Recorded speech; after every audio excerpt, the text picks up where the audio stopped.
What is up, people? Welcome to today's session. How are you guys doing? I hope all of my amazing students are doing good, taking care of yourselves.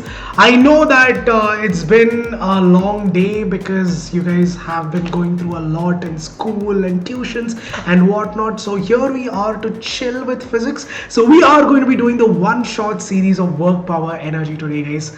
And yes, yet another chapter hits the dust. We have completed work, power, energy, guys, and today we are going to be doing the one shot series of that. Now if you haven't watched those videos yet, make sure you watch those out, because trust me guys, those videos are super informative and you'll definitely find those helpful. So welcome to the Prodigy series. Without wasting any more of your valuable time, let's get into the topic. But before that, let me introduce myself. I am Anoop Manoharan. I'm a master teacher of physics here at Vedantu. I've been teaching for the past 5 years or so, and I've taught and mentored thousands of kids all over the country and let them score 90% and above as well. That's a little bit about me. To be a little bit more open, I am someone who enjoys adventure. I like traveling. I like meeting new people. But I'm also an introvert. That's the best part, all right? I'm an introvert, but I also like meeting people. I like to I like getting to know people and understanding their journey through life. So if you are someone like me, it's okay. It's okay to be an introvert at times, because ultimately, guys, as long as you are happy spending time with yourself, that's more than enough. All right, so anyways, with that said, let's get into the topic for today, guys. Now again, guys, I would start off every session with a riddle. This is the riddle for today. I am not going to tell you the answer right now. I'll tell you the answer only towards the end. The riddle is this: only one color but not of one size, stuck at the bottom it yet easily flies, present in the sun but not in the rain, doing no harm and feeling no pain. What am I? Let me know what is the answer in the comment section. I will tell you the answer towards the end. Do not Google it. No cheating allowed. I'm watching your... Make sure no cheating is allowed. All right, people. So yes, in the last session, I had given you a tiny little homework. This was the homework question, by the way, people. State the energy conversion in an electric motor. So the answer to this question was quite simple. A lot of you guys answered it in the comment section as well. Thanks a lot for that, people. Amazing job. The answer is very simple. It's nothing but electrical energy to mechanical energy. So for all those who have not attended the previous sessions, these are the topics that we have already covered. We have covered work and its numericals. We have done power and energy and its numericals, potential energy, kinetic energy and the numericals. We also talked about different forms of energy and their conversions as well. And if you are someone who wants to learn something extra, go a little extra as well, I have my own pro exclusive micro course starting, which is already started. The topic is be a pro in lens bro and also master electricity like never before. Two amazing concepts simplified for you guys. So if you want to attend those sessions, I'll tell you how to do that. All you have to do is enroll into the pro subscription courses. I'll talk about that towards the end. Stay tuned for that. And towards the end, guys, we'll also be solving some amazing questions, and trust me guys, these questions are mind blowing. So stay till the end. All right, so yes guys, let me not waste any more of your time. Let's get into the topic. So the first thing that we understood from this chapter was what is work done. Work is said to be done when the force applied on a body produces some displacement. And if there's no displacement done, then the work done is zero. So according to physics, only if there's displacement happening, work is done. We understood the definition, we understood the formula, the SI unit, as well as the scale, whether work is a scalar or a vector quantity. Just a quick go through. Formula for work done is very simple. Work done is equal to force into displacement, F into S. To be more precise, if you have an inclined plane, then the formula becomes W is equal to F into S cos theta, where theta is nothing but the angle. It is nothing but the angle that is formed. So if you have an inclined plane, something like that, the angle that is formed is nothing but theta. So the formula actually becomes F into S cos theta. The SI unit of work done is nothing but Newton per meter, or not per meter, Newton meter is the SI unit of work done, because again the SI unit of force is Newton, the SI unit of displacement is meter, so Newton meter becomes the SI unit.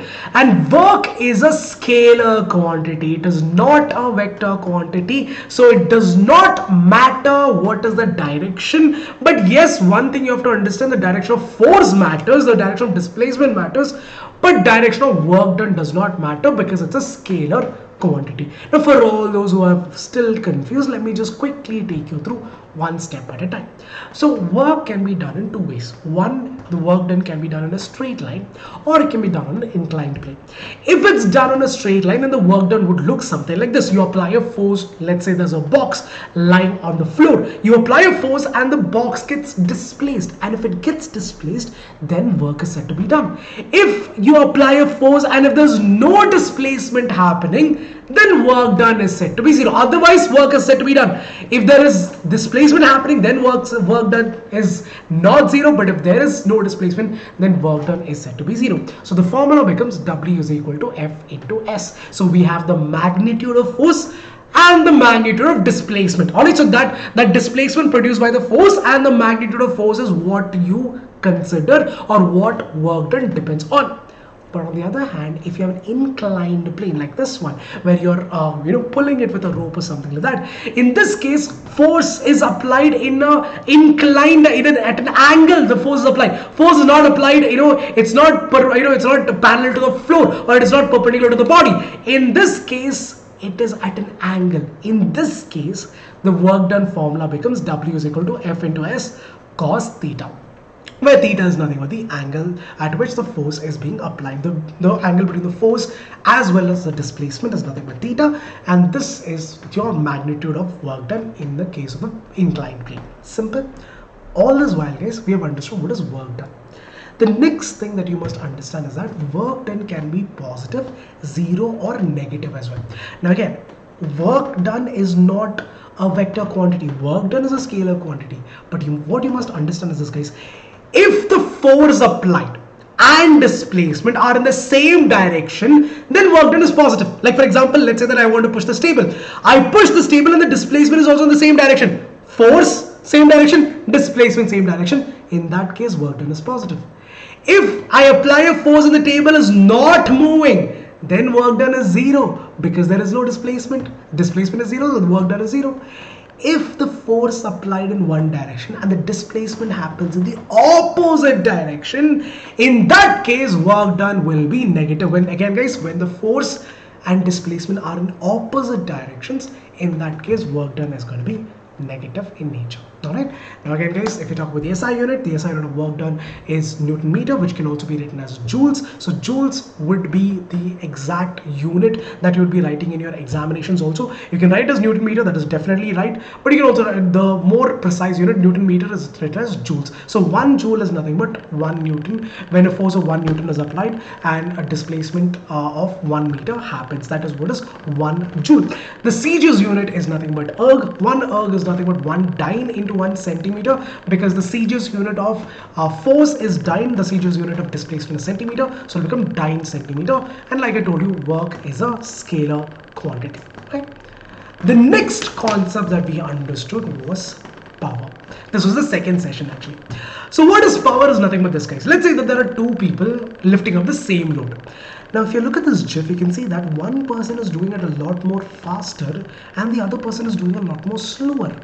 So the same amount of work is done, but the time taken by both of them is different. Displacement is same, everything is same, but then the time taken is different.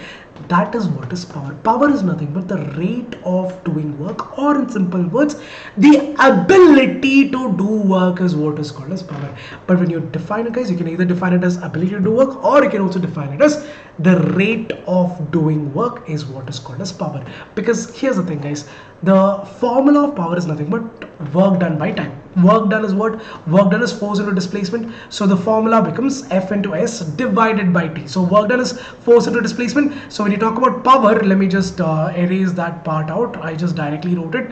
So force into displacement is nothing but work done. Power is nothing but work done by time, and work done is nothing but force into displacement divided by time. So this then becomes your formula to calculate power. So you can also write power as work done by time, and the SI unit of power is nothing but joules per second, which can be written as watt, named after James Watt. All right, so that's how the name watt came into existence, which is represented as capital W. Simple. So that is nothing but your power. The next thing that we understood in the same exact session was what is energy. Energy, if you guys remember in your lower grades, you would have probably learned, is nothing but the capacity to do work. In order for me to push this table, I must have energy inside of me, and that energy is what is utilized in order for that work to be done. So energy and work done is pretty much same, because without energy you cannot do work. So whatever you do, whatever, when there is a displacement happening, you have to apply some energy. That energy is what is converted to work done. So you can say that the SI unit of work done and energy is pretty much the same. So the SI unit of energy is also joules, and the SI unit of work done is also joules itself, and the CJ's unit is nothing but erg. The higher units of energy, however, will be watt hour and kilowatt hour. Now this mostly you'll be using in electricity, all right, but again guys, you can remember this. The higher units of energy is watt hour, and the even more higher unit of energy, that is the commercial unit of energy, as you will study in your electricity chapter, is nothing but kilowatt hour. Simple. That's it. And if you talk about the energy conversions, 1 watt hour is equal to 3600 joules, 1 kilowatt hour is equal to 3.6 megajoules. All right, so mega means into 10 to the power 6 joules is what you have. 1 calorie is equal to, again, another unit of energy is nothing but calories, which you have probably seen in the back of your biscuits or chips packet, 400 calories or 500 calories. So that is also one more form of that, is another unit of energy itself. So 1 calorie is equal to 4.18 joules, and 1 electron volt is equal to 1.6 into 10 to the power of minus 19 joules. Now when you talk about electron volts, that is nothing but the charge of an electron. That energy, the charge of an electron is what they're talking about. That is 1.6 into 10 to the power of minus 19 joules, the energy possessed by 1 electron, which again you'll be using more of that in electricity. But yeah, it's very important to remember these conversion guys, because in your examinations they might ask you for conversions. So please do take a screenshot of this one and do not ever forget this. All right, moving on guys, then we talked about the different forms of energy, starting with your potential energy. Potential energy is nothing but the energy possessed by a body by the virtue of its position or configuration with respect to another object. That is what is potential energy. What is potential energy? The energy possessed by the body by the virtue of its position or configuration with respect to another object is what is potential energy. It is represented by the letter U, and the formula is U is equal to m into g into h, where m is nothing but the mass, g is nothing but the acceleration due to gravity, which is 9.8 meter per second square, or sometimes you also take it as 10 meter per second square, and h is nothing but the height. So this is nothing but your potential energy. Now there are two types of potential energies. One you have is gravitational potential energy, the other is elastic potential energy. Gravitational potential energy is nothing but when a body is raised to a certain height from the ground. So the force of gravity is acting on that object. So the energy that is possessed by the body when a body is at a certain height against gravity, that is nothing but your gravitational potential energy. For example, if I lift this mouse up, if I drop it, the mouse will drop automatically. So that means that there is some energy possessed inside of it, because of which it will get pulled down by the force of gravity. That energy possessed inside that mouse is gravitational potential energy. And elastic potential energy is nothing but, for example, if I take a rubber band. Now if I expand this rubber band and leave it, the rubber band will come back to its original position. If I compress it also, it will come back to as soon as I leave it, as soon as I stop applying the force, it will come back to the original position.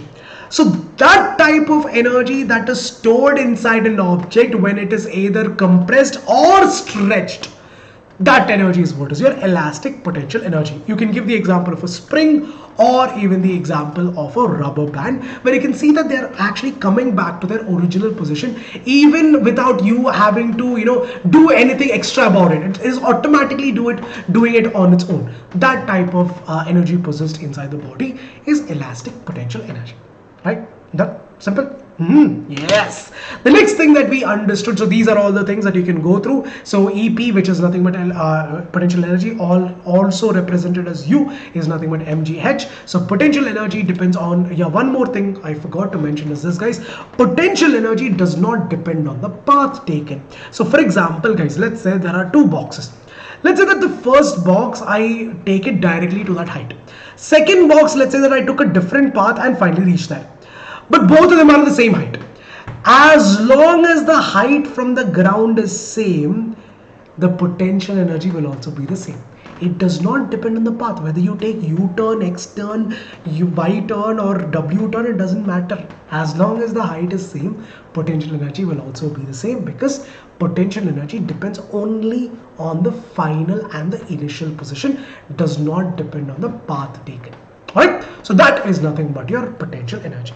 The next thing we went on to understand, that was the session after that, was nothing but kinetic energy.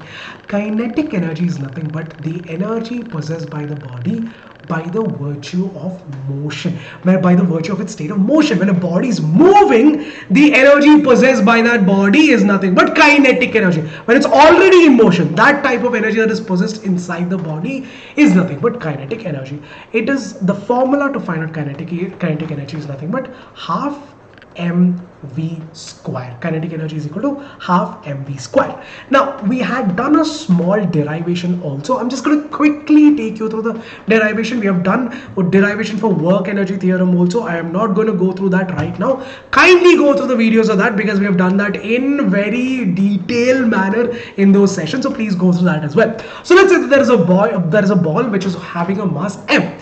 Initial velocity of that ball is 0. Final velocity is, let's say, v, and it is displaced by a distance, or displacement is s. Alright, now guys, what we're going to do is we are going to use the third equation of motion, that is v square is equal to u square plus 2as. Now v square will remain v square itself, because final velocity is v.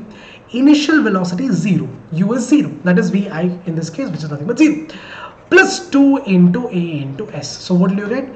V square is equal to 2as is what you have. So what can you write this as? So you can write, you can rearrange this as s is equal to v square divided by 2a. Right? You can write this as s is equal to v square by 2a.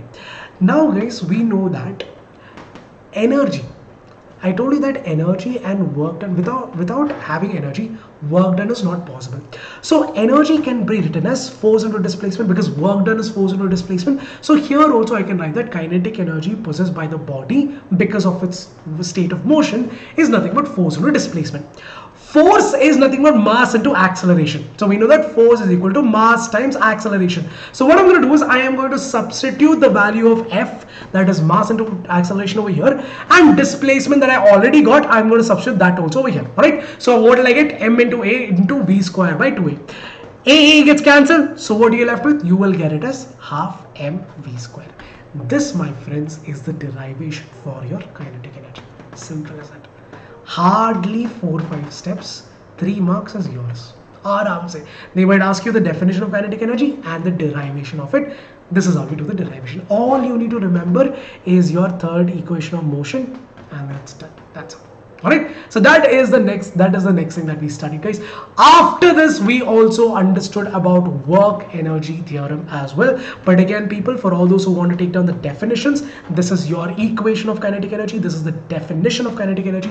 Again, guys, kinetic energy is nothing but the energy possessed by a body by the virtue of its state of motion is what is kinetic energy. And the faster the motion, the faster the body is moving, the more the velocity it has, the greater the kinetic energy as well. Slow the body, lesser the kinetic energy. Simple. Alright. So faster moving body has more kinetic energy than a slower moving body of the same mass. Simple. The next thing that we studied was work energy theorem. Now in the most simplest term, in the last session also I told you, work energy theorem is nothing but this, guys. Work done, or the net work done on a body, is equal to change in kinetic energy. Now what do I mean by this? Let's say this, guys. Let's say there's a box which is already in motion. The box is already moving. Now if I apply a force, the box would move much more faster. So it will get displaced much more further, it will go much more faster, it will also get displaced as well. Now that means this, guys, there is some work done because displacement is happening, so work is done. Now according to the work energy theorem, that net work done on this body, the total work done on this body is equal to the final kinetic energy minus the initial kinetic energy. That is kinetic energy before you apply the force and kinetic energy after you apply the force. When you find out the difference, that would be equal to the net work done. That is your work energy theorem. It's as simple as that. So work done by a force is equal to change in kinetic energy, which is nothing but final kinetic energy minus initial kinetic energy. After this is where, guys, we understood about our relationship between kinetic energy and linear momentum.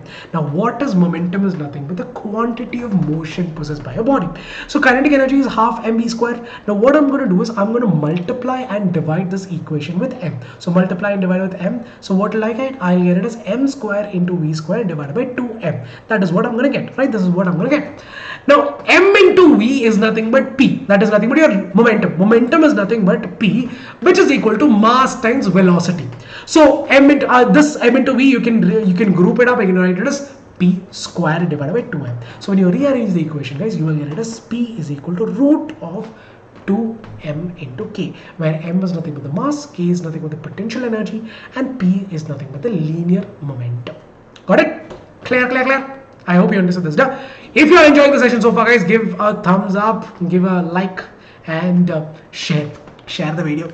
Share the video also. My voice is gone, so yeah, please understand. All right, so guys, the next thing that we understood was the types of kinetic energy. It was a very small topic. We didn't do too much about it, but let me just quickly take you through that as well. Transitional kinetic energy is nothing but the energy possessed by a body which is moving in a straight line. When a body is moving in a straight line, the kinetic energy possessed is transitional kinetic energy. Rotational kinetic energy is nothing but when a body is moving in rotating about an axis, the kinetic energy possessed by the body is rotational kinetic energy. Vibrational kinetic energy is nothing but the energy possessed by the body when a body is vibrating, that is when it's moving to and fro in its mean position. When, like for example, when your phone is vibrating to and fro in its mean position, that kinetic energy possessed by the body is vibrational kinetic energy. It can be a guitar string, it can be anything which has high tension. You can talk about a simple, rubber band stretched, and then when you pluck the rubber band, that energy possessed by it is also called as vibrational kinetic energy. All right, and then, guys, in the last session we talked about our energy. Now remember, guys, energy, the first thing I have to remind you guys is of the conservation of energy. Conservation of energy says that energy can neither be created nor be destroyed. It can only be transferred from one form to another. And what is energy? Energy is the capacity to do work. Now if I take a system, the total mechanical energy, that is your potential plus kinetic energy of a system, always remains constant. The total potential energy and that sum of potential and kinetic energy is nothing but your mechanical energy. The total mechanical energy of a system at any point in time will always remain constant. Now here's the thing, guys, energy can be in different form. It can be mechanical, solar, heat, light, chemical, hydro. It can be electrical, geothermal, nuclear, wind, sound, magnetic. It can be of any type, right? There are so many different forms of energy that is there in the universe. Now at times, people, you might not be able to utilize that energy, so you might have to convert it to something else. For example, mechanical to electrical energy. For example, inside the generators, guys, in the generators basically produce the produce a current, right? They basically create a potential difference and produce a current. So over there, mechanical energy is getting converted to electrical energy. Or you can also talk about the windmill. The windmills, when they rotate, that is nothing but mechanical energy. That windmill, when it rotates, it gets converted to electrical energy. Example of that. It can also be electrical to mechanical also. Inside your motors, the electrical energy is getting converted to mechanical energy, which makes the axle rotate, and then the fan also rotates. It can also be electrical to heat, like in the case of room heaters. It can be heat to electrical also, thermal power plants.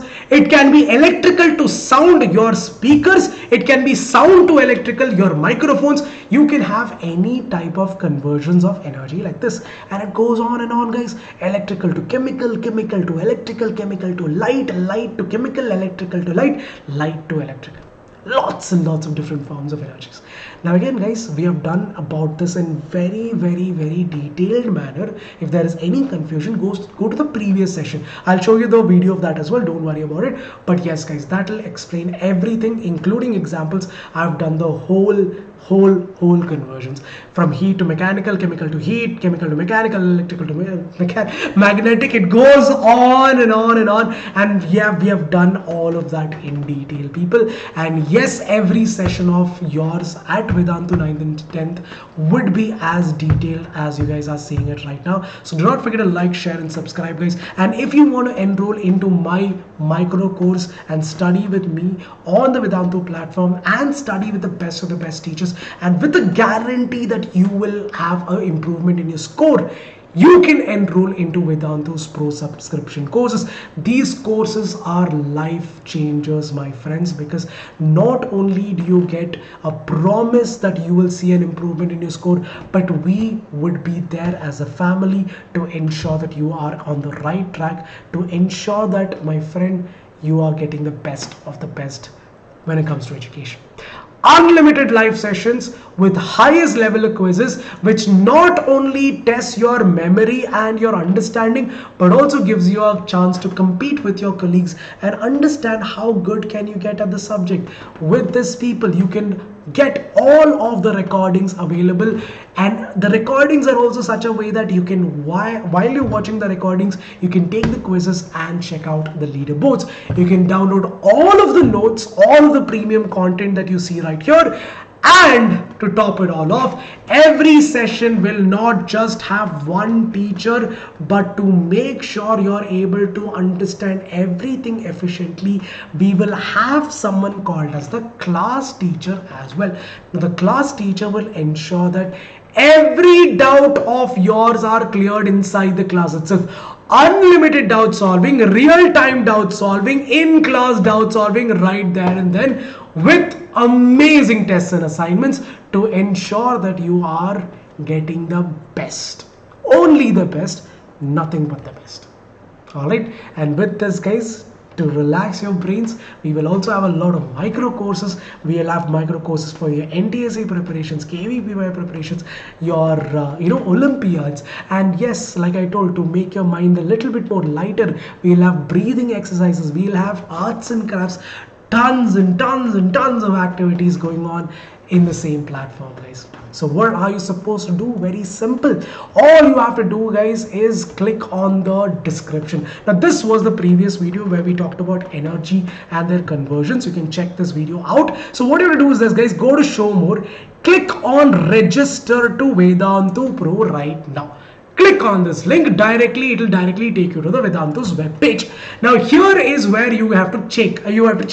Like if you're in ICSE, then click on ICSE. If you're in CBSE, click on this, go to CBSE, choose your grade, whatever it is, change that and click on get started. Once you click on this, guys, you will have three different options. You have Vedantu Lite, Vedantu Classic, Vedantu Pro Plus. Three different courses, three different features. Vedantu Lite is everything you need. You have your live interactive sessions, test series and assignments. You would have your notes. You will have doubt solving inside the class. But unfortunately, there's no doubt solving outside the class. But in Vedantu Classic, you have that also. In Vedantu Pro Plus, with both of these, you will also have something called as a personal mentor who will ensure that you is with you from the start until the end. Now, guys, let me talk about Lite alone. If I were to be very honest, I would ask you to go with Vedantu Lite first, check it out for a month, and then decide if you want to go further or not. So if you go for the 1 month program of Vedantu Lite, people, that's 2,340 rupees. Let's consider it as 2,400 rupees, right? So 2,400 rupees is what you're paying for a month. In this 2,400 rupees, you're getting all 6 subjects, right? Physics, chemistry, bio, math, English, social science, all English, everything is covered in this 2400 rupees. That means that per subject, how much are you paying, people? You're roughly paying 400 rupees, less than 400 rupees if you take the exact price. So that's how much you're paying, guys. That is all you're paying. In fact, that is the same amount of money, or maybe you're paying more than that even outside also. When you go out and go to offline tuitions also, you might be paying so much itself. But yes, guys, here at the comfort of your home, you're getting the best of the best of the best. That's all I can say. Best of the best. And yes, with Vedantu's improvement promise, we are giving you a guarantee that yes, your scores would improve, and if it does not improve, you can get your money back. That is the guarantee that Vedantu is giving you. And a year-long program of the same would be 27,449 rupees. But again, guys, you can see that when you calculate it, it's going to be less than even 10 or even 11 rupees per session. That's how much you'll be paying as well. And these are all the amazing teachers who's going to be teaching you. This is the kind of results that we have produced in the past. You can see even the world's toughest exams, JEE, NEET also, we have cracked. We have helped students crack again just by taking up Vedantu's classes. And students of class 9th, class 10th, class 12th, all of them, you can check out all of their testimonies, see for yourself how Vedantu's worked wonders for those people. And trust me, guys, it'll work wonder for you also. Alright, so yeah, guys, with that said, again, and also you can, if you enroll right now, you can also enroll into my micro course where you can study with me on Vedantu's platform both the chapters, that is lens, as well as not the entire chapter though, that we are doing only a part of it, that is lens, be a pro in lens bro, and also we'll be doing master the concept of electricity like never before. Alright, so yeah, guys, with that said, let's get back into the topic. Yes, okay, so yeah, let's solve some quiz questions now, guys. So what I'm going to do right now is I am going to start solving the questions, but what I expect from your side is solve the questions. So what I want you to do is pause the video after every question and try the question for yourself. Don't be lazy. All right, don't be lazy. Laziness is not going to get you anywhere. All right, being lazy is like being like me. Don't do that. Be yourself. Practice the questions. Here's the first one. A body, when acted upon by a force of 10 kgf, gets displaced by 0.5 meter. Calculate the work done by the force when the displacement is in the direction of force, and secondly at an angle of 60 degrees with the force. Beautiful question. Options are 50 joules, 25 joules, 50 joules, 50 joules, 50, 25 joules and 25 joules, 25 joules and 50 joules. Let's solve this. Alright, so guys, pause the video, try it out for yourself. I'll also do it for you guys. So first of all, what is given to you guys? Force in terms of kgf, that is kilogram force, is given as 10 kgf. So firstly, guys, convert that to Newton. How will you convert that? 1 kgf is equal to 9.8 Newton. So what you can do is you can take it as 10. So you can write it as into 10. So that's how much? 100 Newton. Force in terms of kgf, kilogram force, is given. Firstly, convert that to Newton. So that's 100 Newton. Displacement is given as 0.5 meter. So for the first one, guys, what is the formula? Force is equal to, you're supposed to find out what is the work done, right? Work done is equal to force into displacement. So that's 100 into 0.5. That's how much? 50 joules, or 50 Newton meter, which is nothing but 50 joules. Second part of the question is, what is the work done if the force is at an angle of 60 degrees. So in that case, what the formula would become F into S cos theta, where cos theta is nothing but 60 degrees, so F is nothing but 100, displacement is 0.5, and cos 60 is what you have. Cos 60 is nothing but 1 by 2, which is nothing but 0.5. So into 0.5 into 1 by 2, so that's nothing but 50 into 0.5, which is nothing but 25 joules. So the answer, guys, would be option number A, 50 joules and 25 joules. Now all of you guys who did Tukamar and got the first option as the correct answer, dart only, D. Don't. It's a numerical. It's not just because the options are given over here in your board exams, they'll not give you options. So please solve the questions. Second one, a pump is used to lift 500 kgs of water from a depth of 80 meter in 10 seconds. Calculate the power at which the pump works. 4 kilowatt hour, 40 kilowatt hour, kilowatt, 400 watt, or 1400 watts. Let's try to solve this question also. So first of all, guys, write down the given data. The mass is given as 500 kg. displacement is given as 80 meter, time taken is given as 10 seconds. First of all guys, work done is equal to mgh, because guys the water is being lifted at a height. Now what is work done? Force into displacement. Force is equal to mass times acceleration into gravity of force is equal to what? Mass into m into a. In this case a is g because the water is being lifted up, so it will become mgh itself. So mass is nothing but what? 500, acceleration to gravity I'll take it as 10, height I'll take it as 80, right? So 8 5s are 40, so that's 4, how much, how many zeros? 1 2 3 4, right? Yeah, so that's 4 lakh what? 4 lakh joules. You're also find out what is the power. So power is what guys? Power is nothing but work done by time. So it is nothing but rate of doing work, right? So that's nothing but what? It's nothing but 4 lakh divided by 10, which makes it what? 40,000 watt, which can be written as what? 40 kilowatt, because divided by 1000, divide this by 1000, so you'll get it as what? 40 kilowatt. So that is the answer guys, because they've asked you to convert it to kilowatt over here, that is why I'm doing it. So the answer to this question will be 40 kilowatt, or you can also leave it as 40,000 watt. Alright, if you want to leave it at 40,000 watt, you can leave it like that. That is also right. There is nothing wrong in it. Otherwise, you can convert to kilowatt. That'll be 40 kilowatt. That's it. Alright. Third question, people. This is an easier question. Now, even more easier question. Again, guys, pause the video and do it yourself. Don't just go along with me. Alright. Don't pretend like you're studying when you're just looking at the videos and all. Here's another one. Two bodies of equal masses are placed at a height of 2h and 2h. Find the ratio of their gravitational potential energy. Options are 1:2, 2:1, 1:4, or 4:1. Super easy guys. Now for the first one, U1, that is gravitational potential energy for the first one is nothing but mgh. We'll take it as mgh1. U2 is mgh2. Now h1 in this case is nothing but what? H itself. H2 is 2h, twice the height. So substitute that over here. So U1 divided by U2 is nothing but what? mgh divided by mg2h. mg gets cancelled, h gets cancelled. So what are you left with?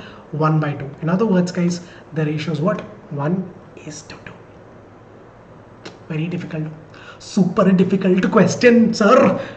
Easy. That's our third question done and dusted. Fourth question guys, after this I'll give you a homework question also. This is the question. A body of mass 5 kg falls from a height of 10 meter to 4 meter. Calculate the loss in potential energy of the body and the total energy possessed by the body at any instant. Take acceleration due to gravity as 10 meter per second square. Options are 300 joules and 1000 joules, 500 joules and 1200 joules, 0 joules and 500 joules, or 300 joules and 500 joules. Wahaha. Let's do this guys. Super interesting question now. So mass is given as 5 kg. Height, the first height is given as 10 meter. Second height is given as 4 meter. So first of all guys, you're asked to calculate what is the loss in potential energy. So how do you calculate the loss in potential energy? The loss in potential energy is nothing but, that is delta U is nothing but the potential energy of the body at the height when it is 10 meter minus the potential energy of the body when the height is at 4 meter. So what is the potential energy of the body when it is at 10 meter? So it is nothing but mgh. M is 5, G is 10, and H is nothing but 10. So that's how much? 500 joules. U2, which is nothing but when the body has dropped down to 4 meters. So what is it again? 5 into 10 into 4 this time. 5 4 20. So that's 200 joules. So what is the loss then? So loss is equal to 500 minus 200, which makes it 300 joules. So basically guys, the loss in potential energy is 300 joules. Second part of the question is, what is the total energy possessed by the body? See guys, the total mechanical energy is nothing but potential energy plus kinetic energy. Now when the ball is, or when the body is at its maximum height, kinetic energy is 0. That is at 10 meters height. Kinetic energy, that is the maximum height. So kinetic energy is 0. Potential energy is max at that time. So what is the potential energy? That is nothing but 500 joules. Because at 10 meter height we saw that the potential energy possessed by the body is 500 joules. So what will you get? 500 joules. This is the total energy possessed by the body. So the answer then becomes, guys, option number D, 300 joules and 500 joules. That's all. With that said, guys, this is your homework question. Try out this question. Let me know in the comment section if you found this question easy or difficult. The question is this: a cannonball of mass 500 grams is fired with a speed of 15 meters per second. Find its kinetic energy and its moment. Alright, so let me know what is the answer in the comment section, guys. Let's see how many of us get this one right. You can take a screenshot, take your time, aram se do it, but let me know in the comment section, right? And yes, guys, the answer for this riddle, by the way, only one color but not of one size, stuck at the bottom yet easily flies, present in the sun, not in the rain, doing no harm and feeling no pain. The answer is nothing but a shadow, people, because a shadow has only one color, which is black, and when there's sunlight, you have your shadow. When you don't have, when it's rainy, when it's all cloudy, there's no shadow at all. So yeah, that's it, guys. Once again, the link to enroll into the Vedantu Pro Subscription courses are right there. Do not forget to subscribe to the channel, because you have lots and lots of amazing teachers over here waiting to share their knowledge with you people. So please, please, please subscribe to the channel. Do not forget to like the video. Motivate us a little. Thank you for joining. Catch you guys in the next one. Take care of yourselves. Stay safe and have a great day ahead. Bye bye, guys. Take care. Enjoy.